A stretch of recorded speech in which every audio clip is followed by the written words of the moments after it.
Bethanians, welcome once again to our Sunday reflection. This Sunday we celebrate the 7th Sunday in Ordinary Time, Year C. And like usual, I'd like to make some shout outs. Shout out to dear Father Benji. He's one of my batchmates, the second batch of the online clinical pastoral education. Was celebrated his birthday early this week. And also I would like to mention Father Anton, who also celebrated his birthday weeks prior. So happy birthday to the two of you. May you continue to be blessed by God's tremendous blessings and His unceasing graces, so that you'll be able to minister authentically in His kingdom. So, the 7th Sunday in Ordinary Time, Year C, we are challenged deeply with the call to forgiveness. Forgiveness is not something that's easy to do. Probably is easy to say because it entails the giving of ourselves to forgive the other person. But we all know that when we do so, peace would prevail, and peace would primarily be felt by the person who initiated forgiveness. Now this Sunday, allow me to begin with a funny anecdote. The preacher's Sunday sermon was, "Forgive your enemies," he said. Now he asked the congregation, "How many of you have forgiven your enemies?" About half held up their hands. He then repeated the question. This time, about 80% held up their hands. He then repeated this question a third time, and the entire congregation held up their hands except for one elderly lady. Mrs. Jones, the preacher, asked, "Aren't you willing to forgive your enemies?" "Well, I don't have any," she replied. "Well, that's very unusual," the preacher said. "How old are you?" "Well, I'm 93. "So Mrs. Jones, please come to the front and tell the congregation how a person cannot have an enemy in the world." So the little sweetheart of a lady tottered down the aisle and said, "Well, it's easy. I just outlived them all." In today's gospel, Jesus prescribes a new law. If you remember the gospel from last Sunday, it is about the Beatitudes. So other than the commandments of God, or the 10 commandments, Jesus prescribes to follow the Beatitudes. Now this Sunday, this is more like a deepening and another follow-up to the Beatitudes. Because other than following the Beatitudes, Jesus commands His disciples to be forgiving. Now, Jesus points out several ways. So I'd like to point out those ways out of my personal reflection from the readings this Sunday. And I hope that we could reflect on this and see where we're at in terms of the way we relate to our brothers and sisters. So the first way is abstinence from all forms of retaliation. We're nearing Lent, so it is but important maybe early on, even before Lent, to consider abstinence, to abstain from being angry, to abstain from retaliating, to abstain from being vindictive, especially from those people who have hurt us, who have caused us tremendous pain. Retaliation and even limited vengeance. For Jesus, it has no place in a Christian life. Because if you are a Christian, if you are Jesus' disciples, you'll have to have as primary principle and primary value charity and love. To give yourself totally to the other person, even if that other person is your enemy, even if that other person is hard to love. And so as opposed to retaliation, he recommends reconciliation. because even graceful acceptance of an offense requires great strength and discipline of character and strengthening by God's grace. A very concrete example of this is no other than the person of Saint Maria Goretti. So Saint Maria Goretti, known affectionately to her family and friends as Marietta, was born in Italy in the year 1890 into a poor family near Nettuno, 20 miles outside of Rome. In response to his indecent overtures and being repeatedly repulsed, on that fateful day, July 5, 1902, the frustrated Alessandro was to stab Maria 14 times. Imagine that. Causing her to suffer an agonizing death. She succumbed the next day of her wounds. She had repeatedly warned Alessandro he was risking eternal damnation. As she lay dying when the parish priest of Nettuno brought her Holy Viaticum and asked whether she forgave Alessandro, she replied, "Yes, I forgive him and want him to be in paradise with me someday." Wow, this is truly remarkable gesture on the part of somebody who was so young and yet very forgiving. But of course, her forgiveness was motivated entirely by her true love for God, her true love for Jesus. Jesus has constantly motivated her and granted her the strength to be such a forgiving person, regardless of the pain that she's endured because of Alessandro. I think that given her deep love for God, this was made possible. Because if we are truly close to our divine Savior, if we are truly close to Jesus, who has forgiven even the ones who crucified him, has selflessly gave himself so that all will be saved, so that all may have life through forgiveness. So Maria Goretti is a true and a remarkable disciple of Jesus, who will do everything to forgive other people, even though it is difficult to do so, even though it is close to impossible to forgive someone who has cost her life. So that is the first way.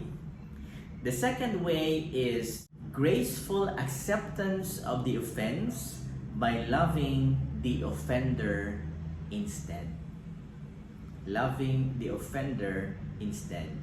Now I know that these are close to impossible ways, but these are the only ways. And I think that this is the one that Jesus prescribes to all of us, his disciples. So Jesus illustrates this in 3 images. What are those 3 images? Turning the other cheek, freely giving the tunic, and adding the cloak to it, and walking the extra mile. That means to say, really extending ourselves to do this no matter how impossible it may seem. But Jesus recommends and encourages each one to really go the extra mile to forgive one another, to go the extra mile to love even those that are close to impossible to love even those who are hard to love because they have caused us tremendous pain. Now, let us go back to the story of Maria Goretti. 27 years after being in prison after killing Maria Goretti, Alessandro was able to attend daily mass and to find peace and solitude.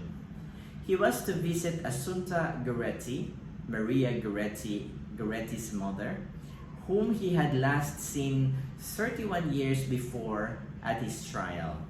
He begged Assunta's forgiveness, she placed her hands on his head, caressed his face, and gently said, "Alessandro, Marietta forgave you. Why have I not seen you sooner? Your evil days are past, and to me, you are a long-suffering son." So, you would know surely where Maria Goretti derives her forgiving heart, because even from the hearts of the mother, she was ready to forgive Alessandro no matter what. She recognizes that as Maria Goretti has forgiven Alessandro, who is she in her own way not to forgive him? Because if Maria Goretti has forgiven him, then the mother, Assunta Goretti, feels that she should also do the same, following in the example of her daughter, Maria Goretti. So these words simply testify how God can move people to forgiveness, how God can influence even the heart that is filled with anger, even the heart that is filled with hatred, that there is still a possibility to forgive. There is still a possibility to reconcile. There is a possibility to extend one's hand and will to forgiveness and love. Now the third way is the unconditional forgiveness of the offender without planning revenge. So what does this mean? It means that we have to be forgiving to anybody, even though it's hard, even though they cause us tremendous pain, suffering, hardship, and unhappiness. One day, Mother Teresa was asking a baker for some bread to feed the hungry or the hungry children in her orphanage. The baker was furious with her request for free bread. Not only did he turn her down, he spat at her. In response to his outrageous actions, Mother Teresa calmly reached deep into her pocket, took out her handkerchief, wiped the spat off, and said, "Well, that was for me. Now, what about some bread for my poor children?" The baker was touched by Mother Teresa's love and greatness, complied, and thereafter provided bread for the children in the orphanage. So need I say more? Had Mother Teresa retaliated, she may not have gotten bread for her orphan children in the orphanage. See how forgiveness could strike the hardest of hearts. See how forgiveness could struck and influence the person who has the deepest anger. It is like a two-edged sword that is capable of cutting even the hardest of hearts. And then finally is the fourth way, sealing our determination to forgive our enemies by praying for them for their conversion and renewal of life. I think and I believe that the best way to treat our enemies is to pray for them. To pray for them and to ask God to forgive them, so that we in turn would be able to freely forgive them also. Because God's graces would enable us, would motivate us, would move us to forgive even the hardest of criminals, even the hardest people whom we think may be incapable of forgiving and loving us in return. Pope Francis said that Christians should pray that when we are confronted with the choice to slap, the coat, the 100 kilometers, we must pray to the Lord to open up our heart so that we are benevolent and meek. We must pray so that we do not fight for small things, for the nothings of daily life. A Christian is a person who opens up his or her heart with a spirit of benevolence because he or she has all, Jesus Christ. The other things are nothing, he added. And so if we have Jesus by our side, if we have Jesus in our hearts, then benevolence, forgiveness, reconciliation will be possible. By His grace, by His help, by His love, we will be able to forgive. We will be able to become reconciled even with our enemies. And so forgiveness. Forgiveness may be something that's hard to do and a difficult task to carry on. But when we do so, we do not only do it for ourselves. We do not only do it for our offenders either, but we do it primarily to God, who has forgiven us eternally. God bless us all, Bethanians. For our image or symbol this Sunday, it would be the mirror. When you look at the mirror, what do you see? Who do you see?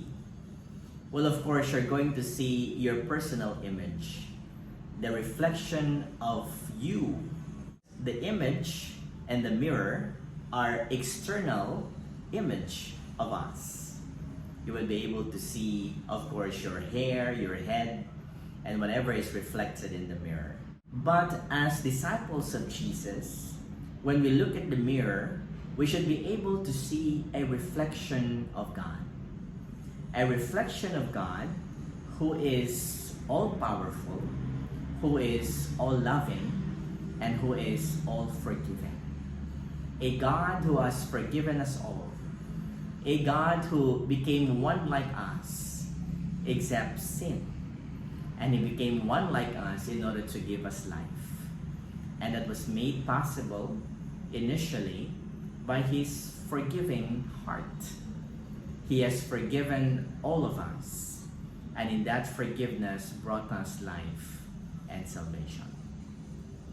So the next time you look at the mirror, remind yourself of the God who has created you.